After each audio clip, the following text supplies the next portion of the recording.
vocês já me conhecem. Eu vou desativar o áudio, porque fica muita gente falando, aí às vezes atrapalha, tá?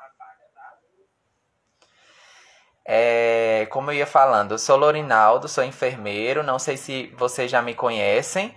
Alguns eu já conheço aí de outras ocasiões, né? Mas outros eu não conheço, a maioria ainda não conheço, tá bom? Então nós vamos iniciar hoje a disciplina de primeiros socorros. É uma disciplina que é base aqui para o curso técnico de enfermagem. Eu queria saber de vocês, se vocês... em que estágio do curso vocês já estão? Vocês já cursaram fundamentos de enfermagem? Não. Vocês iniciaram no início desse ano, foi? Alguém pode me responder, por favor?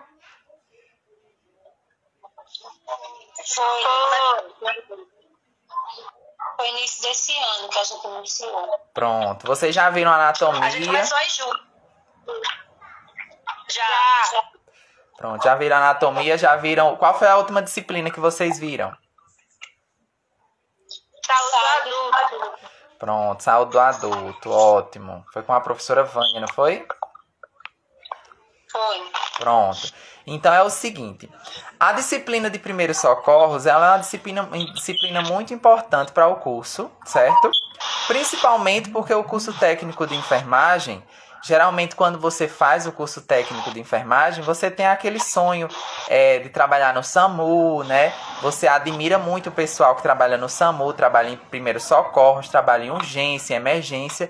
Então, muita gente tem afinidade com essa disciplina de primeiros socorros, tá bom? Então, eu montei um cronograma que eu sempre monto para todas as minhas turmas, que a gente vai ver aqui no nosso slide. Eu estou fazendo compartilhamento de tela, tá certo? O objetivo dessa disciplina é capacitar os profissionais da saúde. Só um minutinho que eu vou desativar o áudio para não ficar...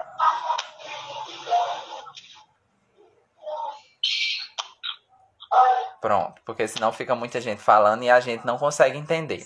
Quem quiser entender pode ativar o áudio. Quem quiser perguntar pode ativar o áudio para falar, tá bom?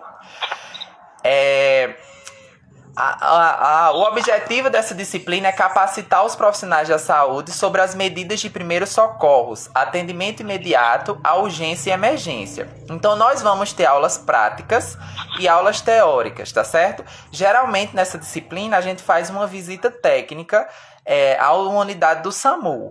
Porém, nessa pandemia, eu acredito que a gente não vai conseguir fazer esse tipo de visita. Então, a gente preparou para vocês 2 aulas práticas. Uma aula prática vai ser de atendimento pré-hospitalar, né? A gente vai aprender a colocar o paciente na prancha, imobilizar, verificar os sinais vitais do paciente na hora da urgência, né? E o outro vai ser sobre reanimação cardiopulmonar, que a gente vai ver durante essa disciplina, tá certo? Então, os nossos conteúdos da disciplina são o conceito de urgência e emergência, sinais vitais, atendimento a traumas, o ABCDE do trauma, a gente vai ver o que é, passo a passo de cada atendimento de trauma, ferimentos, fraturas, luxações, emergências cardíacas, infarto agudo do miocárdio, parada cardiorrespiratória, emergências neurológicas, hemorragias, queimaduras, intoxicações, acidentes com animais peçonhentos e choque, né? Então, nós vamos aprender a lidar com essas situações, tá certo? Então, a gente vai estudar, serão 8 aulas que a gente vai estar junto, e 2 dessas aulas serão práticas, lá em Remígio. Vocês já fizeram aula prática? Já sim. Pronto, fizeram de anatomia, né? Isso. Pronto. Então, a gente também vai ter aula prática nessa disciplina, tá certo? Todo mundo do mesmo modelo de anatomia. Todo mundo de branco, com jaleco, pra gente poder fazer a nossa aula prática, tá certo? Então, vamos iniciar a nossa aula de hoje falando um pouco sobre o que é o conceito de primeiros socorros. Quando a gente fala em primeiros socorros, a gente pensa logo em atendimento pré-hospitalar, né? O que seria o atendimento pré-hospitalar? O atendimento pré-hospitalar é aquele atendimento que antecede o atendimento do hospital, né? Então, nós temos aí como forma de atendimento pré-hospitalar o SAMU, o Corpo de Bombeiros, né? Eles são atendimentos que vão anteceder o atendimento que é prestado no hospital. Então, a gente chama isso de APH, atendimento pré-hospitalar, tá certo? Porém, os primeiros socorros, eles não são voltados apenas para o atendimento pré-hospitalar, né? Os primeiros socorros, eles não são apenas SAMU, Corpo de Bombeiros, né? A gente também lidar com primeiros socorros em todas as áreas da saúde, tá certo? Por isso que todo curso de saúde, ele deve assistir, deve estudar um pouco sobre primeiros socorros, né?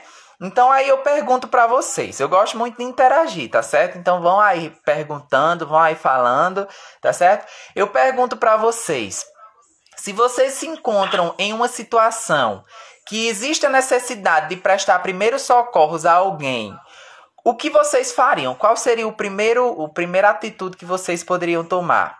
Alguém pode me responder? Chamar a SAMU, né?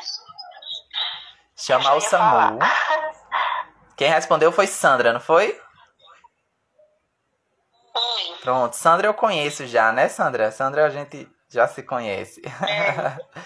Pronto. Então, Sandra, isso que você falou é muito importante, né? Porque hoje a gente tem essa liberdade de poder chamar o SAMU para atender os nossos primeiros socorros. E é ainda a melhor opção quando a gente não tem suporte para dar ao nosso paciente, né? Mas nós, como profissionais de saúde, existem medidas que a gente vai poder tomar e que vocês, a partir de agora, a partir desse curso, vocês vão aprender a lidar com essas situações, né? Porque existem manobras, existem técnicas que vocês vão poder utilizar antes mesmo do SAMU chegar. Como a questão do engasgo. Quem já viu falar sobre engasgo, sabe que o engasgo pode matar em poucos minutos, não é verdade? Vocês já ouviram falar? Sim, já. O engasgo, ele pode matar em poucos minutos, tá certo? Então a gente imagina, por exemplo, eu tô com um paciente aqui, eu tô num restaurante, por exemplo, e o paciente engasga, o colega que tá comigo na mesa engasga, e a gente vai ligar pro SAMU e vai esperar o SAMU vir até o local que eu estou para prestar os primeiros atendimentos, né? Então, durante esse tempo do SAMU chegar até onde eu estou, até onde esse paciente está, o paciente pode aí apresentar uma piora no quadro e pode até morrer, tá certo? Então, o que acontece? Existem manobras que a gente pode utilizar, tá certo? Para prevenir que esse paciente não piore, para prevenir que esse paciente não morra mesmo antes do SAMU chegar. Então, é para isso que serve os cursos de primeiros socorros, tá certo? Então, o que são primeiros socorros? São cuidados imediatos prestados a alguém com uma doença ou um ferimento. Uma atuação nos primeiros minutos pode definir se a vítima irá se recuperar completamente ou não. Pode significar também a diferença entre a vida e a morte da vítima. Então, os primeiros socorros, eles são os primeiros atendimentos que a gente vai prestar ao nosso paciente, tá certo? Espera aí só um minuto que saiu o meu compartilhamento. Pronto. São os cuidados que a gente vai prestar em primeiro atendimento ao nosso paciente. São os cuidados imediatos, tá certo? Então, antes mesmo da gente poder procurar um serviço de saúde, como o SAMU ou um serviço hospitalar, a gente vai estar aí prestando atendimento de primeiros socorros. Vocês já estiverem em alguma situação que precisaram prestar atendimento a uma pessoa de primeiros socorros? Eu já. Aconteceu com meu irmão. Ele se engasgou, ele era deficiente mental, ele se engasgou com um pedaço de bolo. E enquanto eu chamava SAMU, ele já estava ficando arrusticado. Uhum. Aí eu flexionei meus punhos aqui perto do peito dele. No abdômen, aqui na região do abdômen, né? Pra fora. Pronto. Ulisses disse que já também, né? Pode falar, Ulisses. Já sim, foi um acidente, não no engasgo, mas num acidente na rua. Aham, pronto. Primeiro socorro. Isso, a gente se depara muito com acidentes, com quedas, com queimaduras, né? Eu trabalhei já em unidade em SAMU, né? Eu trabalhei no SAMU de Lagoa de Roça durante 3 anos e pude compartilhar dessa questão de urgência e emergência também. Hoje eu trabalho em UTI, trabalhei também em setor de urgência de hospitalar e a gente vai aprender a lidar com cada situação, mesmo sem ter condições, né? Sem ter condições, sem ter instrumentos de trabalho, a gente tem que prestar algum serviço, algum cuidado, né, a esse paciente. Então, no nosso dia a dia, no nosso setor que a gente trabalha, por mais que seja um setor tranquilo no hospital, até em um PSF, que é um atendimento ambulatorial, a gente vai ter que ter essa noção de primeiros socorros para prestar esse tipo de atendimento. Sabe por quê? Porque muitas vezes, quando as pessoas sabem que tem uma pessoa da saúde perto, né, seja um vizinho, seja um colega, tudo mais, o pessoal vai lá correr atrás da gente para a gente poder fazer alguma coisa, né? Eu não sei se vocês já estão passando por isso, mas geralmente quando você começa a fazer um curso de enfermagem, o pessoal já vai querer, já sabe aferir pressão, já sabe fazer isso, né? Então, quando as pessoas nos procuram muito para prestar atendimento, para prestar esclarecimento, e é importante que a gente tenha esse conhecimento sobre os primeiros socorros, né? Porém, quando a gente vai como paciente em uma unidade hospitalar, a gente muitas vezes não entende que existe prioridades a essas urgências, né? Por exemplo, eu trabalhei no SAMU e, por exemplo, eu ia atender um acidente, por exemplo, vamos dizer assim, eu ia atender um acidente, mas eu tinha um paciente mais grave do que o outro, né? E eu teria que saber decidir qual paciente eu iria atender primeiro, né? É aí que a gente entra na questão do que é prioridade dentro do atendimento, né? O atendimento de primeiros socorros, ele é um atendimento imediato, ele é um atendimento que antecede o atendimento hospitalar, tá certo? Mas a gente precisa saber que existe uma prioridade dentro dos primeiros socorros, né? Então a gente vai iniciar essa aula falando sobre a diferença de urgência e emergência. Vocês sabiam que urgência e emergência são diferentes um do outro? Alguém sabe qual é a diferença de urgência e emergência?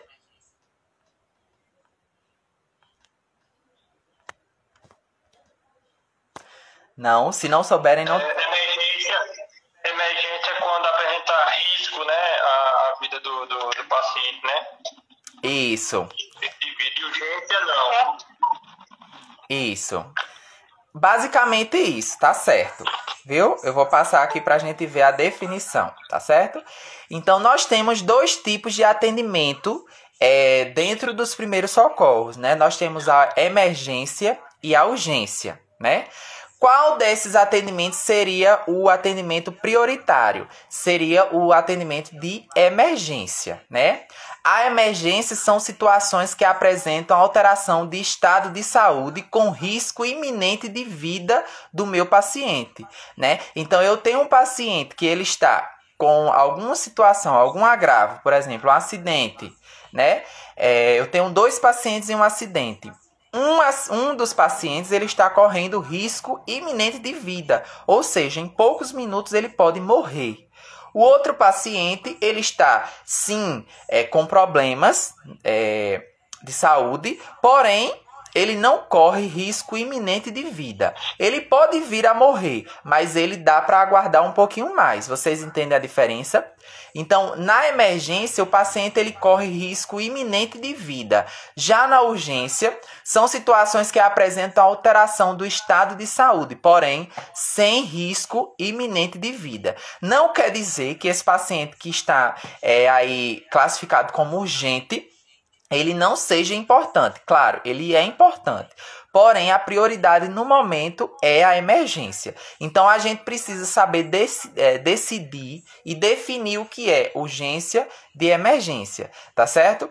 Eu vou citar 2 exemplos para vocês. Por exemplo, nós temos um paciente que estava andando de moto e ele bateu, nós temos uma pessoa que está andando de moto e ele bateu em uma moto com mais 2 pessoas, né? Então, aquelas pessoas que estavam na moto que ele bateu sofreram graves lesões, né? Um deles está desacordado, o outro teve uma parada cardiorrespiratória e o que bateu quebrou a perna, né? Teve uma fratura na perna. Então, qual seria urgente e qual seria emergente para um atendimento dentro do hospital? O que seria emergente seria aqueles pacientes que tiveram lesões mais graves, né? O que teve uma parada cardiorrespiratória, por exemplo, o que sofreu uma lesão maior, né? E o urgente seria aquele que teve uma lesão menor. Tá certo? Então, a gente precisa saber definir o que é essa urgência e emergência. Na urgência, o paciente é um paciente que tem alterações, porém, ele não corre risco iminente de vida. Já na emergência, é um paciente que, sim, corre risco iminente de vida e precisa ser atendido em poucos minutos, né? Ele tem que ser atendido de forma imediata, né? Eu não sei se vocês já foram em alguma unidade hospitalar que a gente, para ser atendido, a gente precisa passar pela classificação de risco, né? E na classificação de risco, a gente vê aquelas coresinhas. Eu acho que em toda unidade hospitalar tem. Na UPA, por exemplo, a gente vai encontrar. Vocês já viram? No trauma. Quando é no trauma, quando a gente vai, tem aquelas alas, né? Quando a gente sofre algum acidente, quando tá mais pior, quando tá menos, né? Isso, justamente. Então aquilo é como se fosse uma... Luiséia também tem. Tem. Todo hospital a gente vai encontrar. É como se fosse uma triagem, né? Para que a gente possa priorizar quem está precisando de atendimento primeiro, né? Então, dentro da unidade hospitalar, a prioridade de atendimento é pela gravidade, né? O paciente que está mais grave, né? A gente tem sim a prioridade de atendimento de idosos, de gestantes, tudo mais. Porém, se um paciente ele chegou mais grave, ele passa na frente de todo mundo, né? Então a gente precisa entender e a gente precisa... Só um minutinho. Acho que alguém está com o som ligado, está causando interferênciazinha. A gente precisa entender e avisar a população, fazer com que ela aprenda que existe uma prioridade nesse tipo de atendimento, tá certo? Quando você vai para a UPA, por exemplo, com uma diarreia, aí ele coloca lá a pulseirinha verde em você. Aí muitas vezes você diz, nossa, eu tô morrendo de dor de barriga e o pessoal colocou em mim uma pulseira verde para demorar o meu atendimento, né? Porém, o seu atendimento naquele momento, ele não é um atendimento de emergência, né? Ele não é um atendimento emergente. Taline colocou que não está conseguindo ouvir. Vocês estão ouvindo, pessoal? Sim. Pronto. Estou ouvindo perfeitamente. Esse aplicativo é até melhor do que o Zoom, não é? Não trava não ele. Então, quando a gente vai para um atendimento desse, de urgência e emergência, como a UPA, como o Hospital de Esperança, o Hospital de Lagoa Seca, a gente precisa ter essa triagem para saber quem vai ser atendido primeiro, né? É tanto que a gente utiliza as pulseirinhas, aquelas pulseirinhas que é para diferenciar, né? O pessoal da ala verde, o pessoal da ala azul, o pessoal da ala vermelha e da ala laranja. Então, cada pulseirinha dessa tem uma diferença um do outro, né? A gente vai entender que quando você vai no hospital que é classificado com uma determinada cor, é porque o seu atendimento é de uma determinada prioridade, né? Se for vermelho, a gente sabe que a área vermelha, por exemplo, do hospital de trauma é a área de pacientes mais graves, né? E a área azul é a área de pacientes menos graves. Né? Então, as cores mais intensas, elas vão significar que o atendimento é mais prioritário, tá certo? Eu coloquei aqui a imagenzinha das pulseirinhas para vocês lembrarem.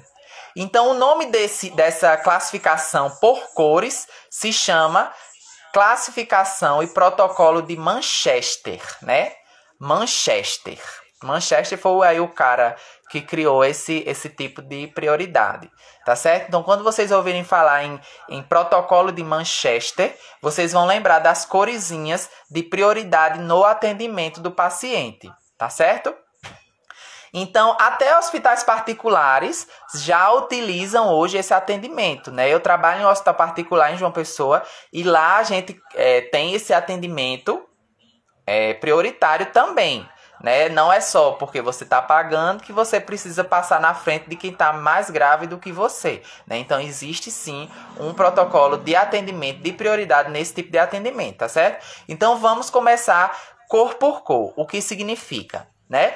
A cor vermelha, ela significa a emergência, né? Então, o paciente, ele foi classificado com a cor vermelha porque ele está correndo risco iminente de vida, né? O meu paciente, ele está correndo risco de vida. Ele foi classificado com a cor vermelha.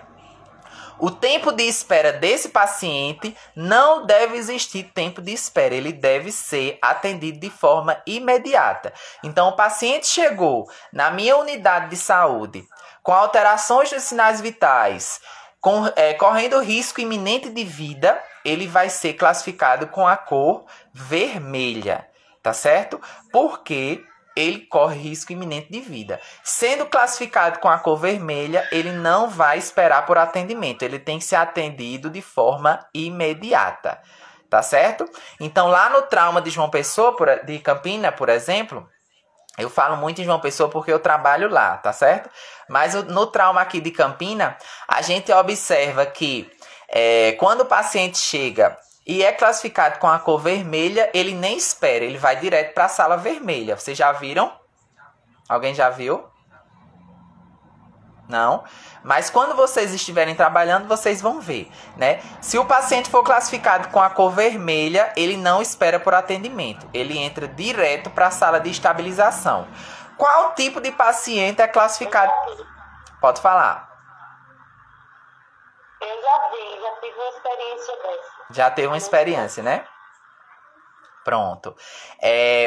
Qual é o paciente que vai ser classificado com a cor vermelha? Aquele paciente que corre risco iminente de vida. Por exemplo, o paciente sofreu um acidente de moto, caiu, teve uma fratura exposta. O que é uma fratura exposta? É quando existe exposição dos tecidos ou do osso, quando existe o rompimento da pele. A pele rompeu, saiu lá o osso para fora e o paciente está sangrando muito.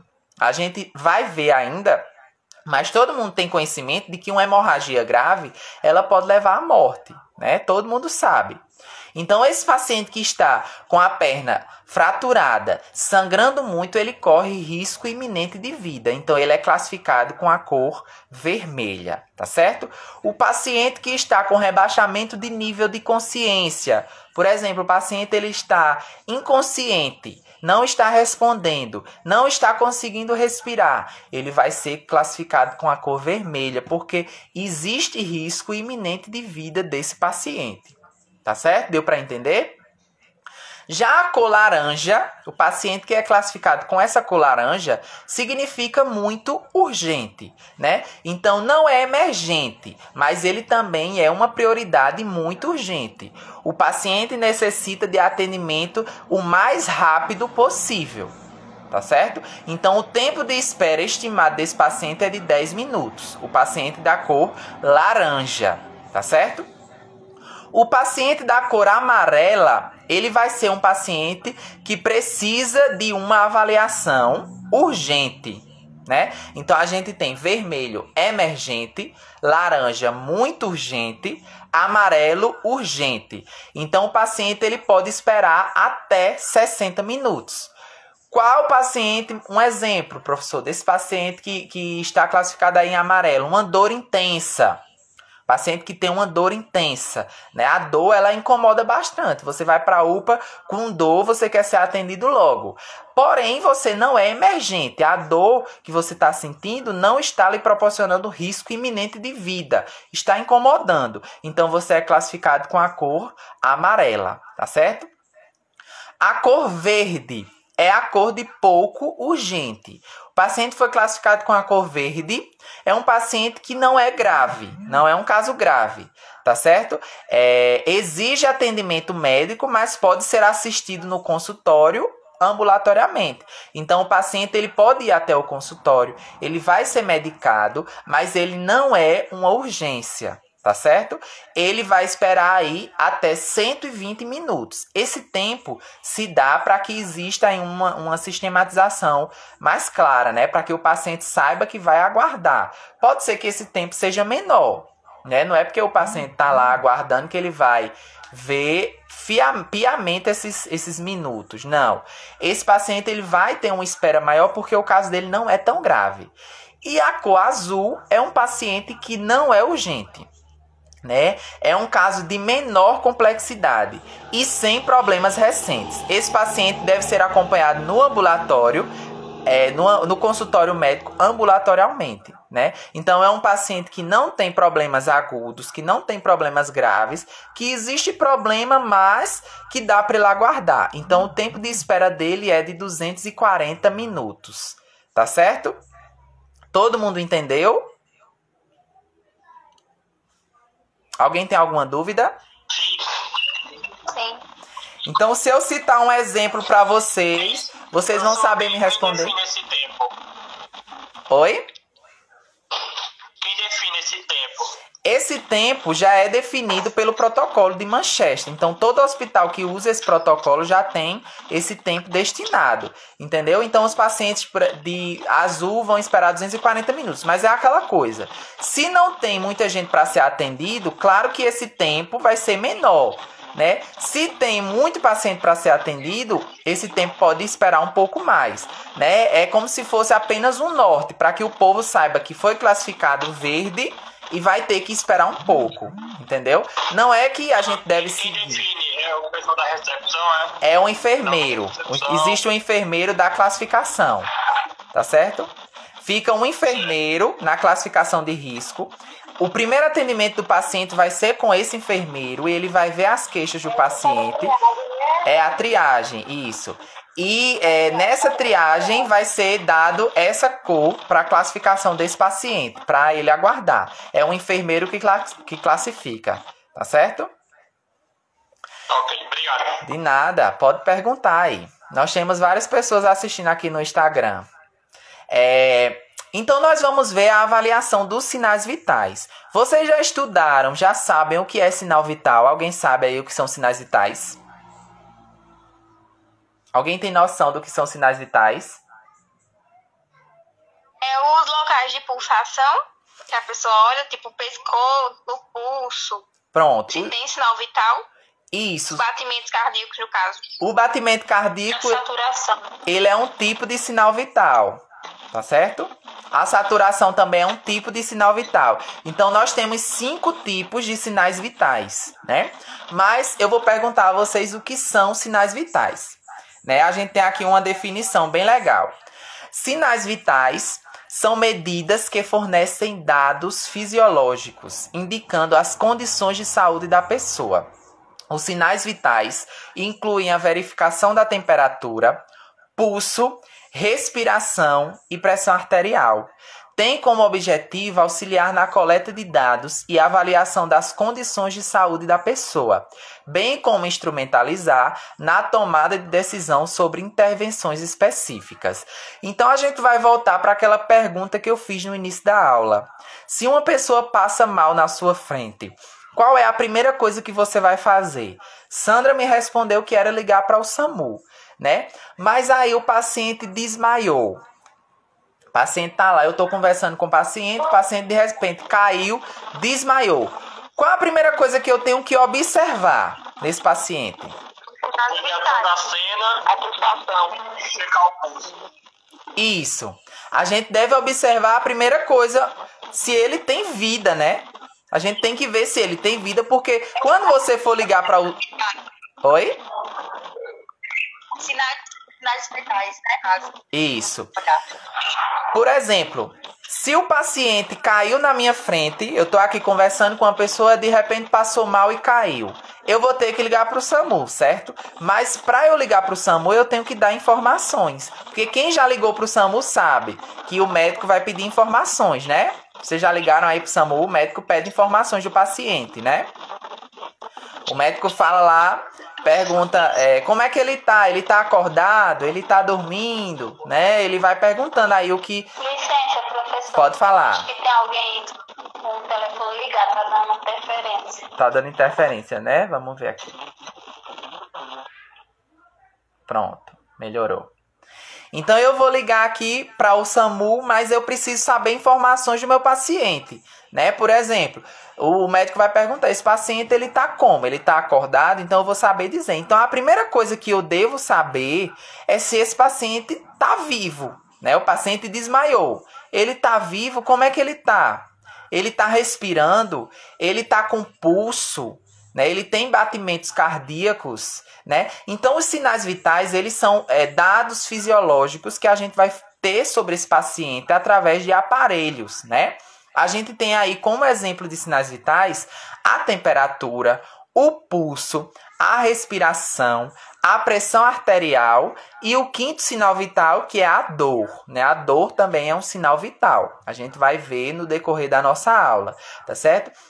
Então, para quem não conhecia os sinais vitais, a partir de agora vocês vão aprender o que são sinais vitais, porque vocês vão levar para o resto da vida profissional de vocês, tá certo? Os sinais vitais são as coisas que a gente mais utiliza do nosso paciente no nosso ambiente de trabalho. Tá certo? Toda vez que a gente vai no médico, no hospital, antes de entrar no consultório, por exemplo, a gente precisa aferir a pressão arterial. Olhar a saturação para ver se você está bem. Então, quem faz os sinais vitais do paciente são os técnicos de enfermagem. Então, vocês vão aprender o que são sinais vitais, quais são os sinais vitais, como você saber se um sinal vital está alterado, se o paciente está com o sinal vital alterado e qual a medida que você vai tomar naquele momento, né? Então, os sinais vitais, eles são dados que a gente vai ter sobre os nossos pacientes, tá certo? Então, nós temos a temperatura, a frequência cardíaca ou pulso ou batimento cardíaco, a respiração, a pressão arterial, a dor e a glicemia, que é um sinal vital complementar. Tá certo? Então, nós vamos iniciar aqui pela pressão arterial, né? O que seria essa pressão arterial? A famosa PA. A pressão arterial, a gente utiliza a sigla PA para sinalizar essa pressão arterial, tá certo? Tem alguém aqui que é hipertenso? Alguém aí é hipertenso? Acho que não, né? Todo mundo saudável, graças a Deus. Você é hipertensa? Como é seu nome? Eu não conheço todo mundo ainda. Como? É Dilma. É Dilma, você é hipertensa. Você afere a sua pressão arterial, é Dilma? Todos os dias. Todos os dias. Você utiliza qual aparelho? Aquele aparelhozinho digital, é? Digital. Pronto. Então, saiba que você todo dia afere um dos seus sinais vitais, tá certo? A sua pressão arterial, que é um sinal vital, tá certo? Então, como é que você sabe, Edilma, que está alterado sua pressão arterial? Alguém lhe disse o valor que é correto, o valor que não é? Como foi? O normal é 12 por 8, né? Quando eu sinto um pouquinho a minha cabeça doendo, pescoço aqui, aquele pescoço adormecendo grávida, ela tá de 12 por 12. Aham. Tá um pouco alterada. Já tá um pouco alterada. Você toma alguma medicação? Eu tomo losartana, só que a minha é silenciosa. Quando eu venho sentir, ela já tá assim, bem elevada. Entendi. Mas eu tomo losartana todos os dias. Entendi. Então, o que seria a pressão arterial? A pressão arterial, ela é uma força que a corrente sanguínea exerce sobre as paredes das nossas artérias, né? Vocês estudaram lá em anatomia que o nosso corpo, ele é formado por vasos sanguíneos, né? E nesses vasos sanguíneos a gente tem as veias, que são essas veias que a gente pode sentir, pode ver. E nós temos as artérias, né? As artérias, elas são vasos sanguíneos mais calibrosos, maiores, mais largos, né? E é através da artéria que se passa o sangue arterial, que a gente costuma falar, né? Que é um sangue rico em oxigênio, né? Esse sangue, ele passa nas nossas artérias por todo o corpo, né? Que é para bombear esse sangue para todo o nosso corpo, porque o nosso corpo, todos os nossos tecidos precisam de oxigênio para ficarem vivos, né? Então essa artéria, ela manda esse sangue cheio de oxigênio para todos os tecidos do nosso corpo, né? Quando o paciente tem hipertensão arterial, quando o paciente é hipertenso, significa que a pressão na artéria é maior, né? Vocês imaginem, por exemplo, uma mangueira que vocês aguam as plantas, por exemplo. E nessa mangueira passa água, né? Lógico. Você liga a torneira, a mangueira passa água. Se você tapar na ponta da mangueira, o que é que acontece? Na saída de água, você tapa. O que acontece? A pressão aumenta. A pressão da água dentro da mangueira aumenta, né? Pra sair, Pra sair, a água fica doida pra sair, a pressão, e a mangueira ela fica toda se mexendo, né? Então é dessa forma que acontece na nossa artéria. Se tem muito sangue na artéria, se a artéria está com muito sangue, ela vai causar uma pressão na parede das nossas artérias e vai causar um colapso no nosso corpo, né? Então isso é que é a hipertensão. Porém, esse sangue também pode estar em um volume menor, né? E quando a água está em um volume menor na mangueira, a gente tem um fluxo de água menor, né? Se a gente liga a mangueira em pouca água, por exemplo, a gente vai ter um fluxo de água menor. Então, da mesma forma, acontece nas nossas artérias. Se a nossa pressão arterial está baixa, nós vamos ter uma passagem de sangue menor pelas nossas artérias, tá certo?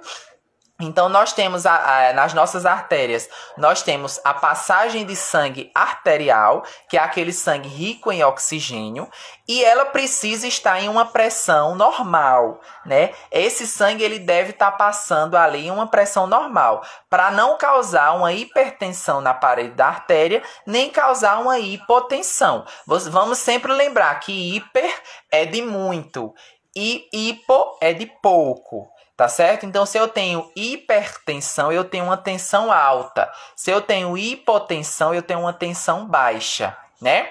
Nós sabemos que o nosso coração, ele faz 2 movimentos para bombear sangue para o nosso corpo, né? Que se chama sístole e diástole, né? A sístole e a diástole, na verdade. Então, a sístole é um movimento do nosso coração que vai fazer com que ele contraia, bombeando o sangue para as artérias, né? Então, o nosso coração ele enche de sangue e ele faz a sístole.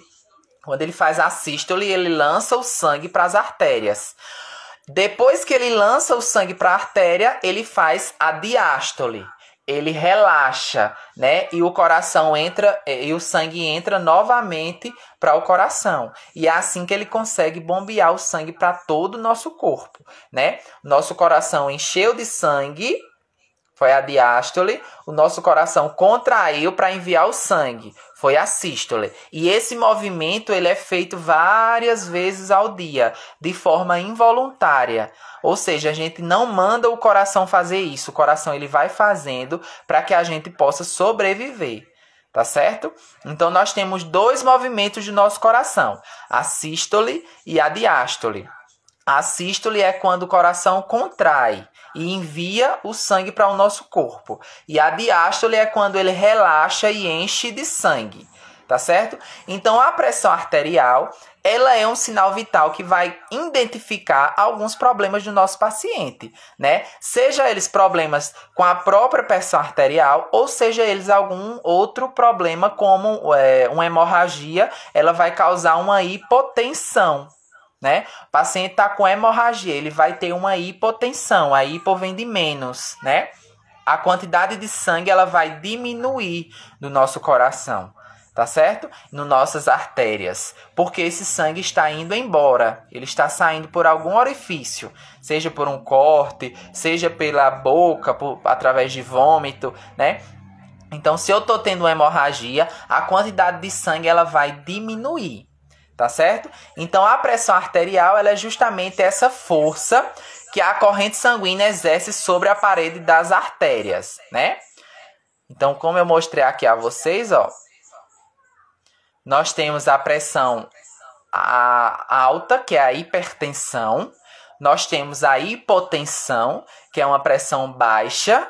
Nós temos a pressão arterial convergente, que é quando a sistólica e a diastólica se aproximam.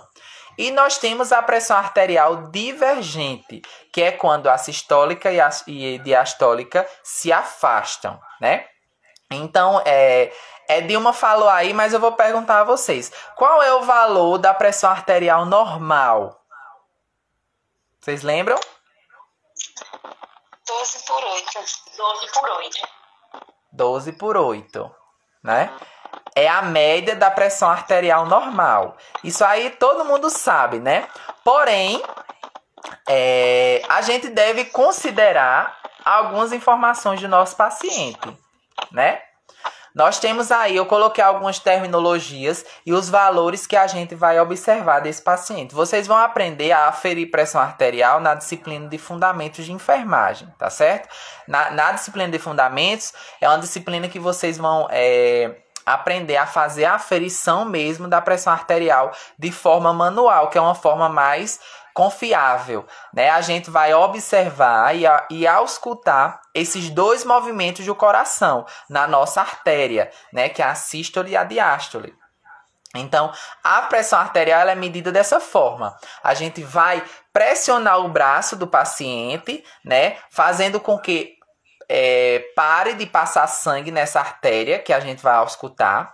E de pouquinho a gente vai soltando e desinsuflando, e o coração vai voltando a bombear sangue para o membro que estava suflado, e a gente vai ouvir duas bombinhas, duas batidinhas, que é a sístole e a diástole. E é aí que a gente vai conseguir observar qual é a pressão do nosso paciente, tá certo? Quando a gente sufla o manguito da pressão arterial, né, aquele aparelhinho que vocês ainda não conhecem, mas vão conhecer depois.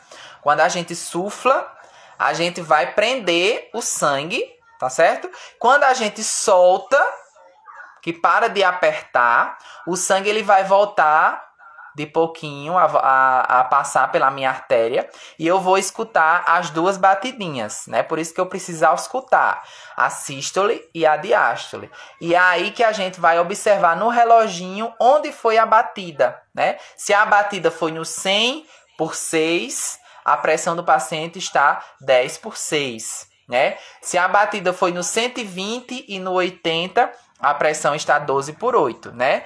Essa não é uma aula de como vocês medirem a pressão arterial. Isso vocês vão ver mais na frente, em fundamentos. Mas vocês precisam ter conhecimento, né? Então, a pressão arterial normal, ela é uma pressão ali, em média, 12/8, né? A gente considera uma pressão normal de 11/7 até 12/8. Tá certo? Até 12/8, até 13/9. Vai depender também do tipo do paciente. Por quê? Porque se o paciente ele for um paciente obeso, né, a tendência é que a pressão arterial dele seja maior. Porque o metabolismo dele exige que essa pressão seja maior.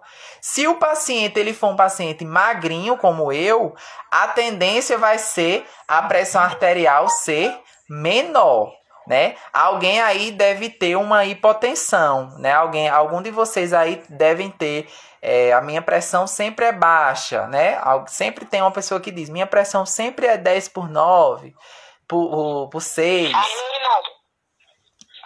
Eu medi ontem, estava 10/6. Isso, 10/6.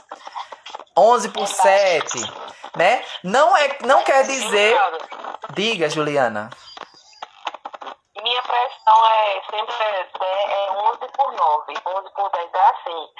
Aí teve um dia que deu 13/8, eu passei mal, porque subiu demais. Subiu demais, né? A médica disse que era alta pra mim. Justamente, porque a gente deve levar em consideração o tipo do paciente. Tem pacientes que têm tendência a ter uma pressão baixa, né? E tem pacientes que têm tendência a ter uma pressão mais alta. Então, vai variar de acordo com o meu paciente.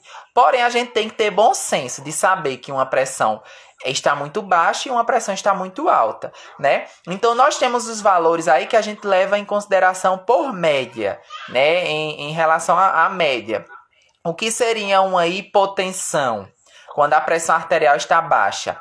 Seria, em média, inferior a 10/6, né? Inferior a 10/6 seria uma hipotensão, mas é aquela coisa que eu falei.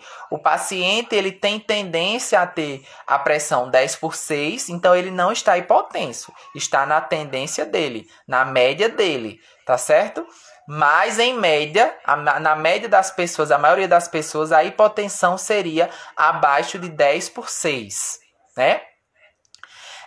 A normotensão, ela seria a pressão normal, né? Que seria aí entre 11/7 até 13/9. Em média, essa pressão é uma pressão normal.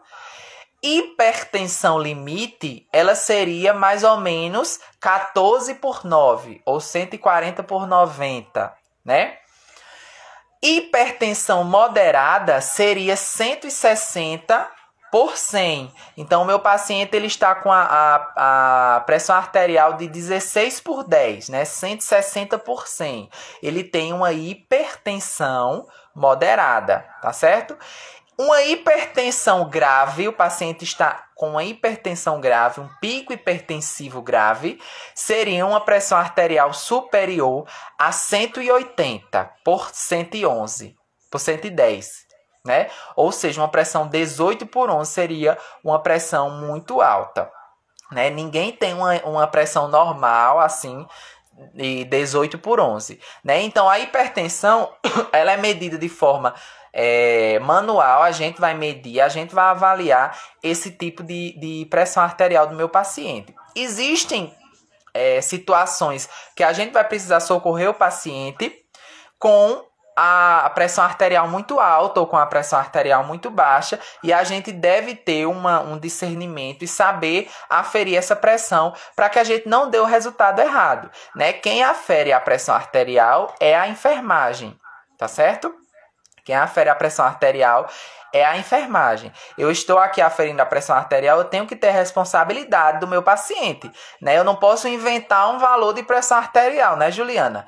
Porque, por exemplo, o meu paciente ele está com a pressão muito alta, 20/11. Eu não aprendi bem a aferir pressão arterial. Aí eu vou lá, afiro a pressão, aí tenho vergonha de dizer que está muito alta porque eu não tenho certeza. Aí eu digo, não, tá normal a pressão arterial. Então esse paciente está com a pressão arterial muito alta, mas você, por vergonha, não quis dizer que não sabia, por exemplo. E aí isso pode prejudicar o paciente, né?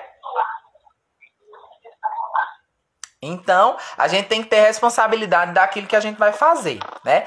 Quem vai aferir a pressão arterial do paciente é o técnico de enfermagem ou o enfermeiro. Então, vocês aprenderam aí o que seria essa pressão arterial. Alguém tem alguma dúvida? Eu tenho. Pode falar.